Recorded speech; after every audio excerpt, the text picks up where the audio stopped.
Selamat siang semuanya. Perkenalkan saya Reja Roman Padilla dari kelas 04 TPLP 005 ingin menjelaskan tentang tugas terakhir UAS ya. Di sini saya akan menjawab pertanyaan nomor 1, yaitu solusi infrastruktur pada PT Cyber Solusi Bangsa. Topologi yang saya tawarkan yaitu meliputi 4 server web dengan konfigurasi 4 core CPU dan 16 GB RAM. Setelah itu 100 GB SSD masing-masing yang akan diimplementasikan dengan teknologi load balancing untuk meningkatkan keandalan dan distribusi beban.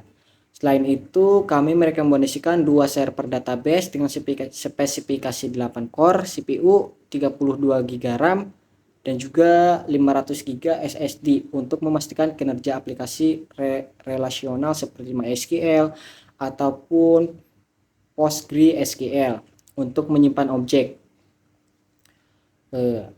Kami di sini mengusulkan penggunaan layanan Amazon S3 dengan biaya perkiraan 20 $20 per bulan untuk setiap 1 terabyte-nya. Oke. Di sini mari kita masuk ke dalam biaya ya. Perhitungan biaya.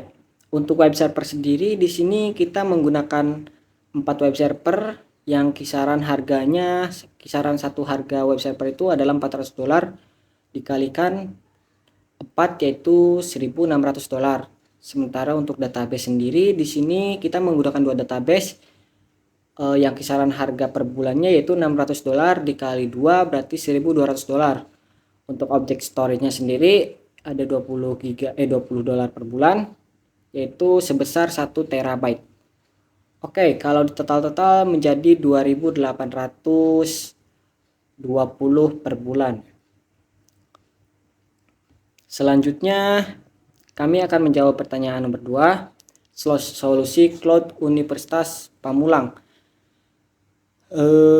Di sini untuk mengatasi masalah ini, saya merekomendasikan adopsi solusi cloud menggunakan Amazon Web Server yang menyediakan fleksibilitas dan juga meningkatkan kapasitas server dengan Amazon EC2 untuk memastikan ketersediaan sistem yang konsisten bahkan saat lonjakan pengguna yang terjadi.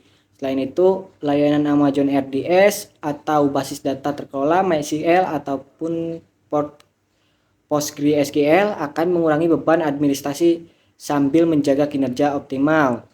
Amazon CloudFront dapat digunakan untuk mengirimkan konten akademik dengan cepat melalui jaringan pengiriman konten global yang akan memastikan akses yang cepat dan juga andal untuk mahasiswa dari berbagai lokasi.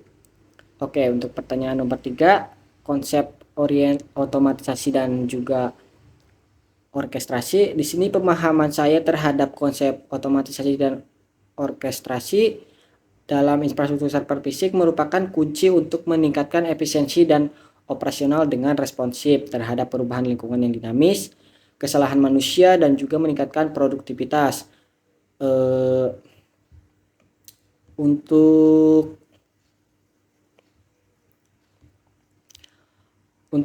studi kasusnya di sini kita dapat melihat penerapan konsep otomatisasi dari orkestrasi pada infrastruktur server di sebuah perusahaan e-commerce besar yang menghadapi lonjakan trafik selama periode besar-besaran.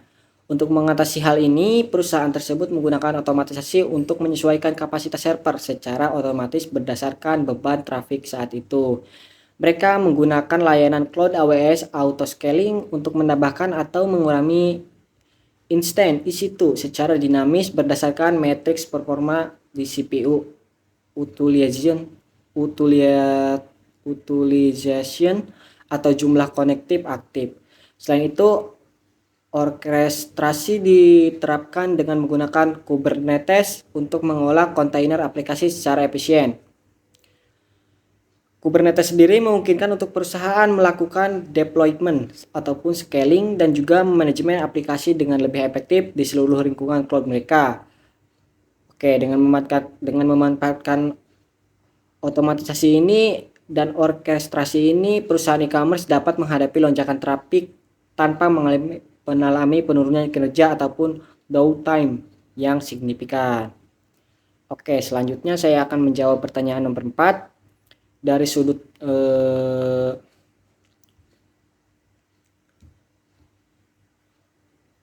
Pandangan saya terhadap infrastruktur server asuransi yaitu dari perspektif saya, regulasi dan etika penyimpanan data nasabah warga Indonesia oleh perusahaan asuransi di luar negeri seperti di Turki menghadirkan beberapa pertimbangan penting ya. Jadi perusahaan ini harus mengetahui regulasi perlindungan data yang berlaku di Indonesia seperti Undang-Undang Nomor 11 Tahun 2008 tentang informasi dan transaksi elektronik yaitu UU ITE serta Peraturan Menteri Komunikasi dan Informatika Nomor 20 Tahun 2016 tentang perlindungan data pribadi dalam sistem elektronik. Hal ini penting untuk memastikan bahwa data pribadi nasabah serta informasi identitas keuangan tidak disalahgunakan ataupun diakses oleh pihak yang tidak berwenang. Untuk selain itu, perusahaan harus menjaga tingkat keamanan yang tinggi dan juga transparansi kepada nasabah mengenai lokasi penyimpanan data mereka. Oke, sekian presentasi dari saya. Terima kasih.